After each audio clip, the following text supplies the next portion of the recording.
Imagínense caminando en el bosque, ¿qué viene a la mente? Árboles, troncos, ramas, hojas, de pronto pajaritos.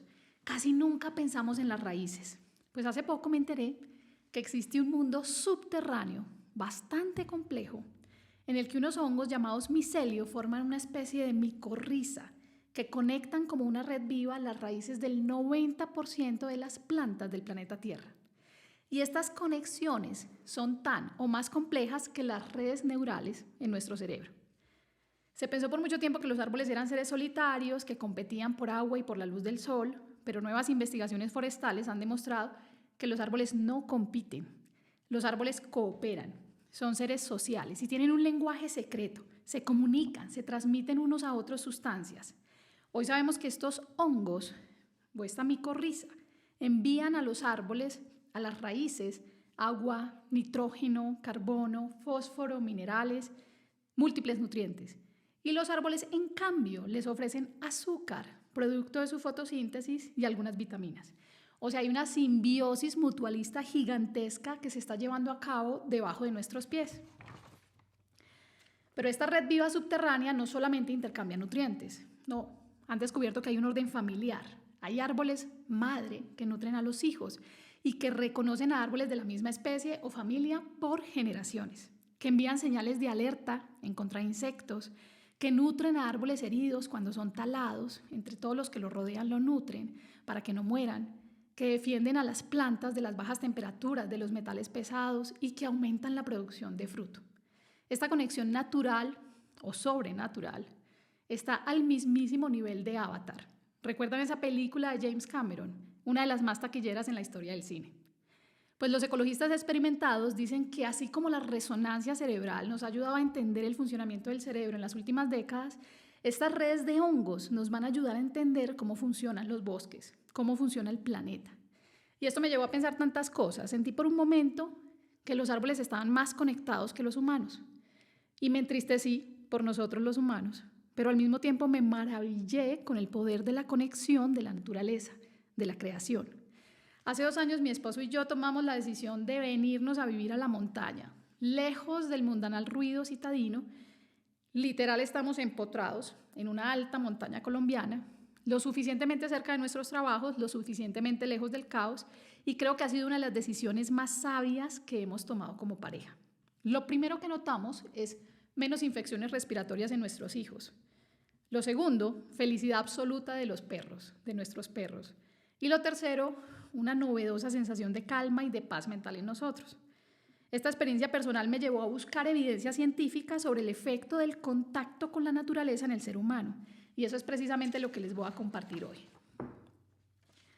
Lo primero que yo pensé es que exponernos o entrar en contacto con un mundo tan interconectado, tan lleno de vida, en donde reina la cooperación, y no me refiero solamente a los bosques y sus redes subterráneas, sino a los complejos ecosistemas animales, tiene que hacernos más humanos, más bondadosos. Y en el año 2009, investigadores de la Universidad de Rochester se hicieron la misma pregunta.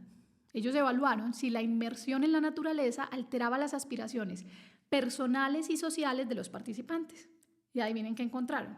El contacto con la naturaleza nos acerca como humanos, nos hace más generosos, incluso económicamente. Pensamos más en el bienestar de otros, en comparación con personas que viven en ambientes citadinos. Y esto se nota cuando vamos al campo o a pueblos pequeñitos, en áreas rurales, y vemos la gran interacción en la comunidad.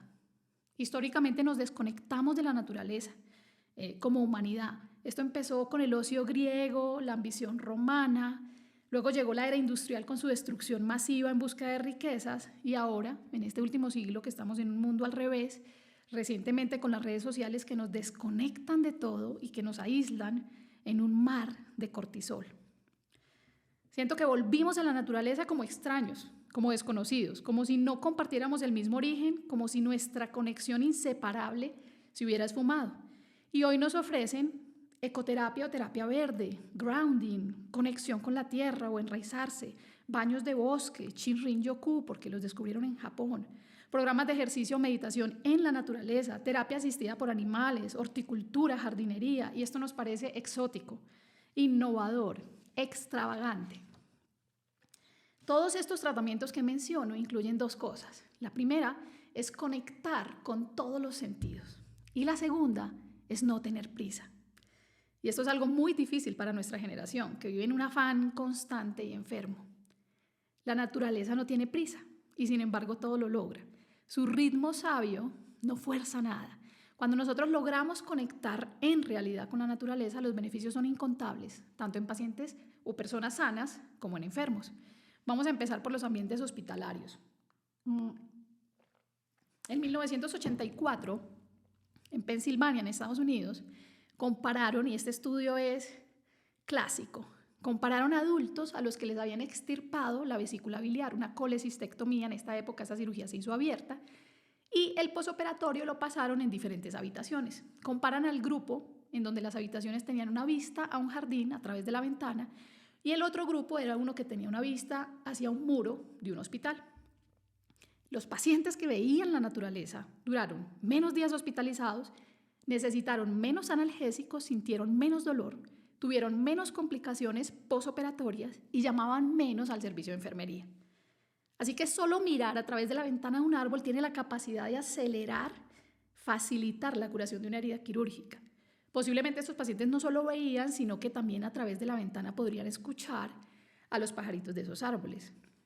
Esto a tener en cuenta cuando atravesamos una recuperación de una cirugía y a tener en cuenta en hospitales. Hay algunos hospitales en el mundo que lo han puesto en práctica, pero siento que vamos muy atrás. 26 años después de este estudio clásico en Johns Hopkins en Baltimore, también en Estados Unidos, en un centro de oncología muy reconocido, realizaron un ensayo clínico aleatorizado. Y este tipo de estudios es la prueba de fuego en medicina. Entonces, pacientes que tenían cáncer, diferentes tipos de cáncer, estaban siendo sometidos a un procedimiento que se llama aspiración de médula ósea. Este es un procedimiento bastante doloroso, en donde se inserta una aguja gruesa en el hueso del paciente, casi siempre en la pelvis, y se saca o se aspira médula, o sea, sangre como del centro del hueso. Y estos pacientes con cáncer son muy frágiles, entonces se evita la anestesia general o la sedación y casi siempre se usa anestesia local, pero no deja de doler, o sea, el procedimiento es doloroso. Ellos dividieron a los pacientes en algunos grupos y hubo un grupo al que le pusieron durante ese procedimiento doloroso audios o sonidos de naturaleza. Y esto redujo el dolor moderado a severo de un 80 a un 60%, una reducción del dolor de un 20%, mayor incluso que el efecto de un analgésico. Así que escuchar la naturaleza, aún sin estar inmersos en ella, aún sin meternos a un bosque, en un cuarto de un hospital, tiene la capacidad de relajarnos, de reducir la hormona del cortisol del estrés, libera endorfinas analgésicas. Y este es un truco poderoso que podemos usar cuando vivimos en ciudades, en edificios, cuando estamos distantes de ese contacto, de ese sonido de la naturaleza. Ahora, si estamos sanos, por supuesto también hay beneficios. Hace menos de un mes, en la prestigiosa Universidad de Cornell en New York, se publicó un estudio que incluyó más de 1,000 personas, en donde encontraron que a mayor contacto con la naturaleza hay menos inflamación sistémica o inflamación corporal, que las personas que tenían contactos placenteros con la naturaleza en montañas, en bosques o en playas reducían el estrés, aumentaban las emociones positivas y objetivamente reducían la proteína C reactiva o PCR, que es un marcador de inflamación o de enfermedad de nuestro cuerpo.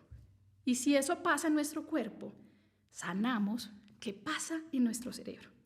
Entonces esta historia empieza con una pareja de psicólogos ambientales, unos esposos, Stephen y Rachel Kaplan, que en los años 70, que estaban muy jóvenes y eran investigadores, se ganaron un grant. Esto es un premio en donde el Estado, en este caso Estados Unidos, financia las necesidades de un proyecto científico y ellos iban a explorar el desierto de Michigan. Yo no sabía que en Michigan había un desierto. Y ellos fueron a ese proyecto, eran muy jóvenes y tuvieron que entrar en un contacto profundo con la naturaleza y eso produjo en ellos mucho bienestar. Y rápidamente empezaron a guiar sus esfuerzos científicos para comprobar con ciencia, porque eran científicos con números, algo que parecía intuitivo. Sí, la naturaleza es muy buena, dice la gente.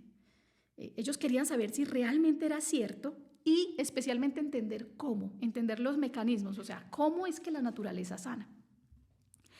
Casi 50 años de trabajo de estos, más o menos a los 40 años, lanzaron su teoría en los 90, una teoría que se llama la teoría de la restauración de la atención. Digamos que en psicología hay dos tipos de atención: la atención dirigida o voluntaria, en donde estamos usando procesos cognitivos, en donde el cerebro está a full rendimiento y estamos atentos porque hay muchos estímulos. Esto es lo que ocurre cuando estamos en una ciudad, hay mucha información, sino contaminación visual y auditiva.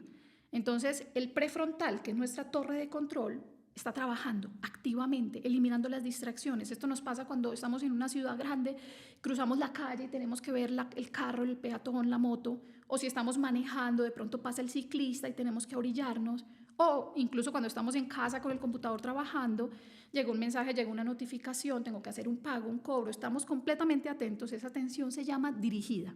Tenemos que tomar decisiones y resolver conflictos. Y esto cansa, esto fatiga, ¿sí? En espacios abiertos, como en la naturaleza, usamos una atención que se llama involuntaria. Entonces el prefrontal y el cíngulo se relajan, se restauran, entran como en pausa. Yo le digo como en unas mini vacaciones, cuando vamos a la naturaleza y nos relajamos y empezamos a disfrutar del esplendor, esas partes del cerebro pausan y se restauran, porque allá no hay nada que resolver. Usualmente en los escenarios naturales no hay temor, estamos solo disfrutando, no estamos resolviendo problemas. Entonces, además el ritmo de la naturaleza, el sonido del viento, el agua, ese movimiento parsimonioso de esas hojitas de los árboles, el canto de los pájaros, nos desconectan, ¿sí? Entonces nos recuperan. Y esa atención dirigida de que yo tengo que estar completamente atento a cosas se reduce al mínimo. Y con ello disminuye la rumiación de ideas y disminuye ese famoso estrés y las preocupaciones. Y esto se demostró, esta teoría de estos pareja de psicólogos se confirmó. Ellos a través de los años han hecho múltiples estudios y han confirmado, ellos y en otras partes del mundo, lo mismo. Cuando estamos en la naturaleza, nuestro prefrontal, nuestra torre de control, toma un descanso. Entonces, hay un estudio que hicieron en Japón, en donde hacen esos baños de bosque y compararon 20 minutos de caminar en un sendero natural versus 20 minutos de caminar en la ciudad. Y se dieron cuenta que con solo 20 minutos de caminar por un sendero, la actividad del prefrontal se reducía, ¿sí? Y aparte, los niveles de cortisol medidos en saliva también se disminuían. Ojo, no solamente descansan y se restauran como pensaban esta pareja de científicos. Hoy tenemos evidencia de que solo con estar en la naturaleza hay neuroplasticidad, o sea, se crean neuronas en las regiones del frontal, en donde está nuestra atención dirigida. Y esto lo hicieron en un estudio en donde cada 2 veces a la semana, o sea, más o menos cada 3 días, le hacían una resonancia magnética a unos participantes durante 6 meses. Y cambiaba el volumen del cerebro a diario. Entre más tiempo contacto tenían las personas con la naturaleza, más crecía el prefrontal. Aproximadamente ellos encuentran un 3% de aumento del volumen en 6 meses de una exposición a la naturaleza. Y esto cuenta para más o menos 5 millones de neuronas. Entonces, ir a la naturaleza, pasar tiempo en el aire libre, no solamente restaura estas funciones que están cansadas, ¿sí? Que están estresadas, se restauran, sino que también aumenta la neuroplasticidad y se crean nuevas neuronas. Y claro, en el prefrontal tenemos la atención, la memoria, la toma de decisiones, todo eso mejora. Y se han hecho múltiples estudios en varias partes del mundo en donde ponen al paciente en contacto con la naturaleza, luego le hacen pruebas neuropsicológicas y la atención mejora, la memoria mejora, la toma de decisiones mejora. Y esto es claramente más evidente cuando más cansados estamos o cuando más estresados estamos. Es cuando podemos ir a buscar y a conectar para bajar la velocidad. Si estás escuchando este podcast y tienes entre 30 y 42 años, eres un millennial como yo. Y dicen que los millennials somos la única generación que vivió la época antes y después de redes sociales. O sea, en nuestra adolescencia eso no existía. Facebook, que fue de las primeras, nació en el 2004. Y nosotros la mayoría ya teníamos mayoría de edad, por lo menos en mi caso yo ya tenía 20 años. Y digamos que era menos probable que estas locuras de la adolescencia quedaran registradas para siempre en un mundo digital. Y yo reflexiono mucho para la vida de nuestros hijos. En un estudio del Reino Unido, y los porcentajes fueron muy similares en otros Estados Unidos, han encontrado que los niños, hoy en día, nuestra generación, pasan menos del 8% del día al aire libre. Eso son 2 horas del día. Y casi que estas 2 horas ocurren cuando van al colegio y cuando vuelven al colegio. O sea, realmente no hay un tiempo en el aire libre, en la naturaleza compartiendo. Ellos prefieren estar conectados a pantallas. Y yo no sé ustedes, pero yo siendo millennial, recuerdo que en mi niñez para mis papás era un problema entrarnos a la casa. Pasábamos la mayor parte del tiempo afuera, en la calle, enfrente, donde el vecino, en los parques, jugando, socializando.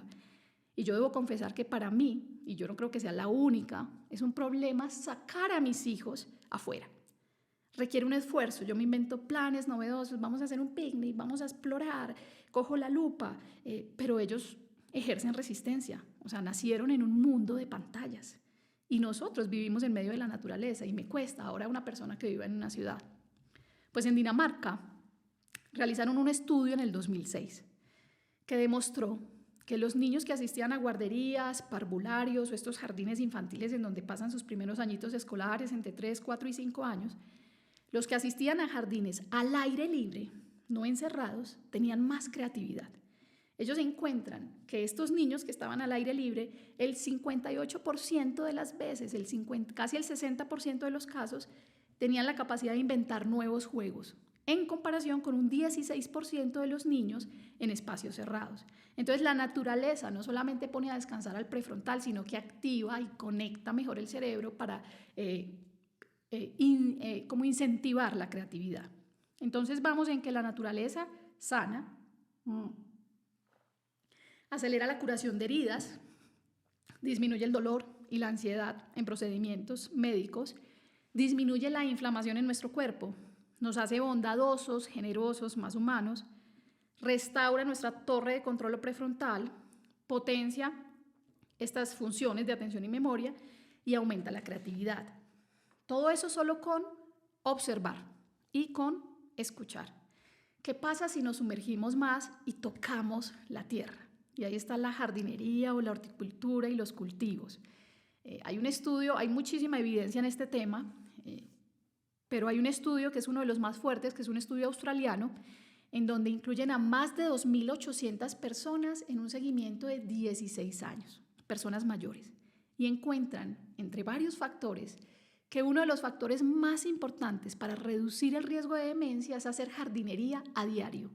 Entrar en contacto con la tierra, cultivar la tierra a diario, reducía el riesgo de demencia en un 36%, casi un 40%. Esto es un porcentaje gigante, ¿sí? Y hay otro tema con el contacto con la tierra, y acá viene todo esto del grounding o del enraizarse o del contacto directo, que debo confesar que yo al principio no creía mucho, porque hay una oleada de investigación que está basada mucho en el influjo de electrones al cuerpo. Pero decidí estudiar la conciencia y les voy a resumir.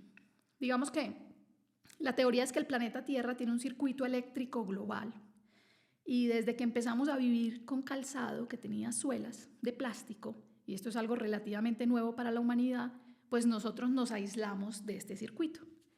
Cuando nos descalzamos, cuando tocamos la tierra, entramos en sincronía con los ritmos de ella, que son sabios, que no se apresuran. Digamos que tocar la tierra de entrada, para mí el beneficio neurológico principal es mejorar la calidad de sueño, porque el ritmo circadiano se acopla al del planeta y el efecto es similar al que hace la exposición a la luz del sol en la mañana. Entonces esto es muy bueno para los pacientes que tienen insomnio. Alguna vez, hace años, con mi primer hijo, cuando era un bebé, estaba muy trasnochada, el sueño de mi primer hijo fue muy difícil y tal vez yo era una madre muy primípara y muy ansiosa. Vi un post de Instagram, yo en esa época solo seguía redes de maternidad, en donde decía: mamá, si estás trasnochada en la mañana, levántate, toca el pasto. No habían explicaciones científicas, no habían referencias bibliográficas, pero yo estaba tan necesitada de un descanso que lo hice. No sé si fue el efecto placebo, pero ese día me cambió. O sea, no me sentía con ese cansancio y ese trasnocho terrible de toda la semana. Y empecé a seguirlo haciendo, pero yo no entendía qué era lo que pasaba en mi cuerpo. Pues resulta que caminar con pies descalzos, o aún mejor, recostarse en la hierba o en la playa, tener contacto con este campo eléctrico de nuestro cuerpo con el campo eléctrico de la Tierra, cambia nuestra electricidad. Entonces, uno de los órganos que tenemos más eléctricos es el corazón. En el corazón aumenta una variable que se llama la variabilidad de la frecuencia cardíaca. Eso es como la diferencia del tiempo que pasa entre uno y otro latido. Nosotros no somos robots, nuestro latido no es siempre en la misma frecuencia. Nosotros variamos, fluctuamos y fluctuar es bueno. Entonces esta variabilidad de la frecuencia cardíaca es un marcador del tono vagal, o sea, del sistema parasimpático, de reposo, de digestión, de calma. Así que tocar el pasto o la tierra nos pasa de un sistema simpático, hiperalertas, temerosos, fatigados, como estaba yo en pleno trasnocho con mi hijo mayor, al sistema parasimpático, a un sistema de calma, de relax. Y en este sistema parasimpático es donde funcionan nuestro sistema digestivo, nuestro sistema reproductor, nuestro sistema inmunológico. Y ahora empiezo a entender yo por qué el trasnocho aumenta mucho las infecciones respiratorias y las infecciones en general. Estar en contacto con la tierra nos devuelve el equilibrio. Y hay una cosa muy importante, cómo late nuestro corazón, o sea, esa variabilidad de la frecuencia cardíaca está relacionada directamente con la salud mental y con nuestra función cognitiva. A mayor variabilidad, o sea, entre más fluctúe los latidos de nuestro corazón, mejor función cerebral. Y hay otra cosa, el otro órgano que tenemos eléctrico por naturaleza, aparte del corazón, es el cerebro. Entonces, cuando ponemos un pie descalzo en el piso, de manera inmediata, en menos de un segundo, se reducen las frecuencias eléctricas del frontal de nuestro hemisferio izquierdo. Y esto nos lleva a calma. Nos sincronizamos con el planeta y el planeta nunca está de afán. Entonces la Tierra nos baja la frecuencia y nos devuelve como las fluctuaciones y la variabilidad de las frecuencias. Esta sincronía eléctrica es un fenómeno que se ha descrito mucho entre madres e hijos. Cuando nosotros estamos cuidando a un bebé y nos conectamos con ellos y hay miradas, y hay sonrisas, y hay besos, y hay caricias, y les hablamos, independiente de la edad, yo creo, mamá y bebé se coordinan, esos cuerpos se sintonizan. Entonces la frecuencia eléctrica del cerebro del bebé se sintoniza o se sincroniza y se acopla con la de la mamá, igual la frecuencia cardíaca. Aún los pulsos de liberación de oxitocina de la mamá y del hijo empiezan a sincronizarse. Entonces, si la mamá tiene calma, el bebé también. Por supuesto, si la mamá se estresa, el bebé también. Y si el bebé se estresa, la mamá se estresa. Y bueno, esto es una cadena. Pero nosotras tenemos esa potencia de calmar a nuestros hijos, de regalarles calma. Y esto también está demostrado en parejas. El contacto físico duradero, como un abrazo o darnos simplemente la mano por 5 minutos. Hay varios estudios que han demostrado que se acopla la actividad eléctrica de nuestros cerebros. O sea, nos fundimos en un ser cuando abrazamos a nuestros hijos, cuando amamantamos, cuando abrazamos a nuestros esposos, cuando nos cogemos de la mano. Lo que yo entendí leyendo esta semana decenas de artículos es que acercarnos a la naturaleza y conectarnos a ella sincroniza nuestras frecuencias con su frecuencia y nos bajan las revoluciones. Y esto solo requiere nuestra presencia plena. Aclaro, nosotros no necesitamos irnos a un bosque en Japón, tener simplemente un pequeño jardín en nuestro apartamento cumple los criterios. Buscar los fines de semana espacios verdes, tratar de conectar, si vemos pasto o tierra, quitarnos los zapatos por un momento. 10 a 20 minutos, los estudios demuestran que tiempos cortos son de gran calidad. Te invito a seguirnos en Spotify, en Instagram, en YouTube y a compartir nuestro contenido. Nos vemos en el próximo episodio.